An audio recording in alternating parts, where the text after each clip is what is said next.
চাঁদপুর এক পাষণ্ডের অমানবিকতায় জীবিত নবজাতককে নেওয়া হয় কবর দিতে। তবে দাফনের আগ মুহূর্তে শিশুটির মধ্যে দেখা যায় প্রাণের স্পন্দন। নেওয়া হয় জেলার একটি বেসরকারি হাসপাতালে।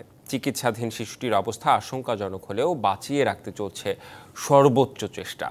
এমন ঘটনায় স্থানীয়দের মাঝে দেখা দিয়েছে চরম ক্ষোভ। দাবি উঠেছে জড়িত ওই ব্যক্তিকে খুঁজে বিচার নিশ্চিতের।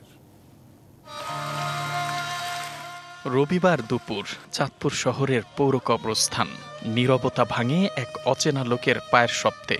হাতে একটা কার্টন, ভেতরে মৃত নবজাতক। কবর খোদক শাহজাহানকে 200 টাকা দিয়ে বলা হয় শিশুটিকে দাফন করতে।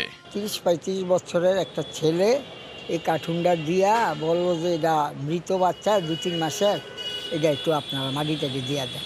শাহজাহান নামাজ আদায়ে গেলে দাফনের কাজ করতে হয় অপর কবর খোদক ফারুককে। কবরে রাখার আগ মুহূর্তে কার্টুনটি খোলেন তিনি। তখন নড়ে ওঠে নবজাতক শিশুটি।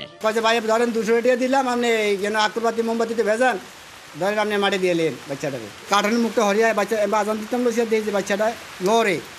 এই যখন লড়তে আসে তখন আমি আজান শেষ করিয়া পরে গেছি শাহজাহান মিজির কাছে মসজিদে একজন ভাই বাচ্চাতে রাখছেন, ওনার করতে ঠিকানা রাখছেননি। হিরন আরও মিনারেল ওয়াটার মাত্র 50 পয়সায় প্রতি লিটার। খবর পেয়ে ঘটনাস্থলে ছুটে আসেন গণমাধ্যম কর্মীরা। শিশুটিকে তারা নিয়ে যান স্থানীয় একটি হাসপাতালে। ভর্তি করা হয় এনআইসিইউতে। তবে শিশুটি শঙ্কামুক্ত নয় জানান কর্তব্যরত চিকিৎসক। ওজন মাত্র 800 গ্রাম। চিকিৎসার সম্পূর্ণ দায় দায়িত্ব নিয়েছে হাসপাতাল কর্তৃপক্ষ। বাচ্চাটার ওজন হচ্ছে 800 গ্রাম। সেক্ষেত্রে বাচ্চাটাকে শঙ্কামুক্ত বলা যায় না। বাচ্চাটা যে কোনো সময় খারাপ হতে পারে, কিন্তু এখন পর্যন্ত বাচ্চার অক্সিজেন লেভেল, তার হার্টবিট, তার শ্বাসক্রিয়া সবকিছু স্বাভাবিক আছে।